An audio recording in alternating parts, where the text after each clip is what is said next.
Bigyan natin ng reaction opinion itong post ni Senator Amy Marcos sa kanyang official Facebook page. Sabi lang niya dito, sino ba ang threatened? Tungkol ito sa kinakalat niya yon na delikado daw, armadong grupo posibleng manggulo sa Senado. Yan po ang payag ni Acting Senate President Kuno Erwin Gatchalian based sa base sa intelligence report ng NBI Director Milvin Matibag. O ito, sabi ni Gatchalian, armadong grupo posibleng manggulo sa Senado. Sumagot naman ang National Capital Region Police Office, Director General Anthony Aberin, Major General ata ito. Sabi niya, no security threats monitored outside Senate. Wala namang threat o walang banta sa seguridad ng Senado. So, ano ba talaga? Sino ang dapat nating paniwalaan? NBI Director Matibag Gatchalian o ang kapulisan?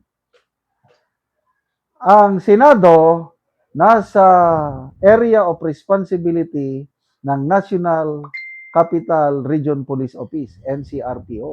Oh, di ba? Ngayon, ang in charge sa security ng everybody sa NCRPO, mandato yan ng National Capital Region Police Office.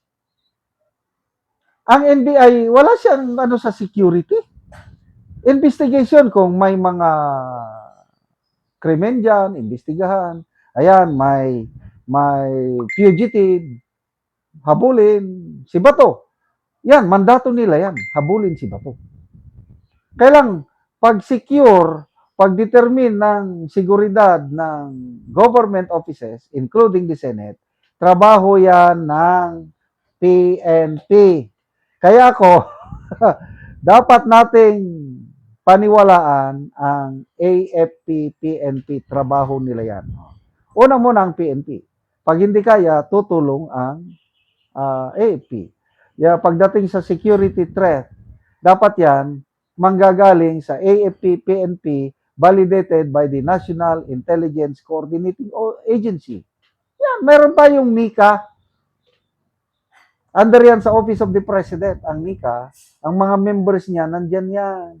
Mga armed services, mga intelligence bodies. I don't know, NBI, hindi naman member sa, I'm not sure Kasi nag-attend ako noon ng NICA meeting dito sa regional level. Kasi kaibigan ko yung NICA regional director sa Region 10. Wala namang NBI. Bakit ngayon biglang pumapapil ang NBI sa security ng So, salamat po General Anthony Aberin. Napapansin ko itong si General Aberin, mabilis siyang umaksyon. He is a man of action. Very professional ito. Pag may nag-abuso na pulis sa NCRPO, sinisisanti kaagad, ina-aksyonan kaagad. Kaya nga, mapapansin nyo ngayon, kakaunti na, halos wala ng pulis na nasasangkot sa mga anomalya. In fairness, maganda na ang mga reforms initiated by the PNP.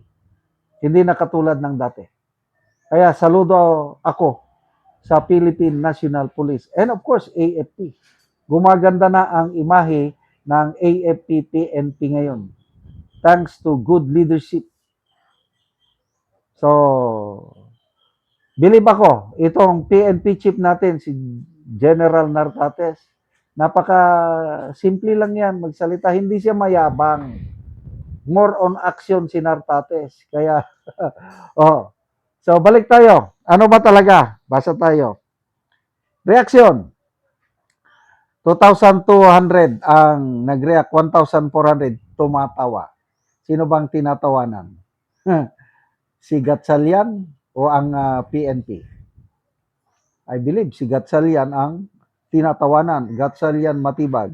703 ang nag-like, 38 ang nag-love. Kanino sila nag-like at love? I believe dito kay Senator Amy or kay General Abirin. Comments. Ching Villaperte. Epekto ng kulang sa tulog kung ano-ano ang nakikita. Bong Narciso. Sobrang pangambisyon ni Senator Win Gatchalian, di na nakakatulog, nakakaaning talaga yan. Mayroon daw armado na aatake sa Senado, ganun daw, na parang connected daw sa mga armed bodyguards ni Saldico. Nabasa ko yan sa post ni Attorney Baligod. Tinawag nga niya si Gatchalian niya Chinaman. Tinawag din niya si Matibag na Locoman. May armado daw, armed bodyguards ni Saldico. Nasaan si Saldico? Nagtatago na nga eh. Paano pa siya makamintin ng armed bodyguards? Yung mga ex-marines, noon, may armas yan dahil authorized sila, mayroong ano. Ngayon, wala na. Maliban lang kung mayroon silang LTAP, yung license to own and possess firearms. So, yun lang. Personal, kasi dating mga sundalo eh. So, paano magkaroon ng armado na atake sa Senado? Maliban lang kung inimbentong armado. Ito, opinion ko lang ito. Itong mga threat na ito, ginagawa lang yan para pigilan ang Blue Ribbon Hearing Committee ni Senator Marcoleta bukas. Pinigilan nila nung June 4, kailang nagtagumpay pa rin. Magdasal po tayo na sana magtagumpay pa rin ang hearing ni Senator Marcoleta sa BRC bukas.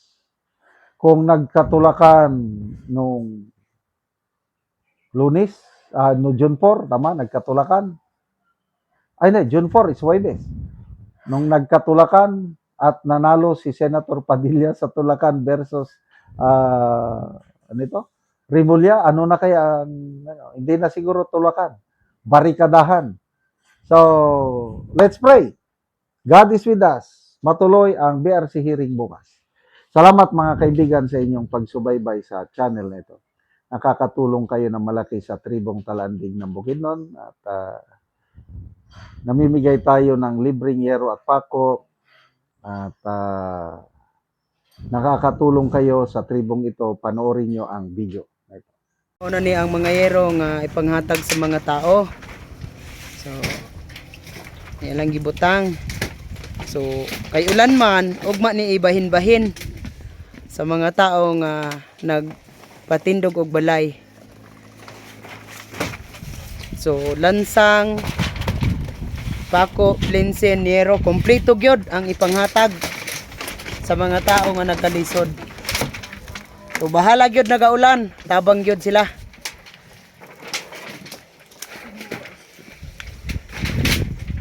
Kay dinhi sa among lugar, dagan gyud nga pags. Pags dala ulan.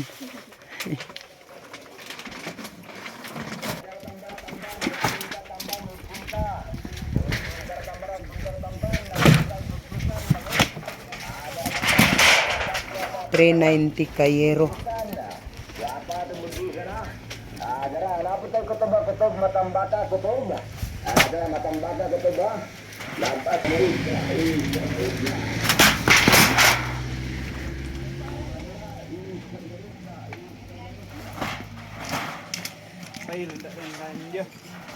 Ha?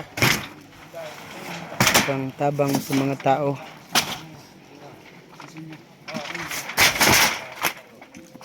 Nga mga daot na ang ilang balay. Marami.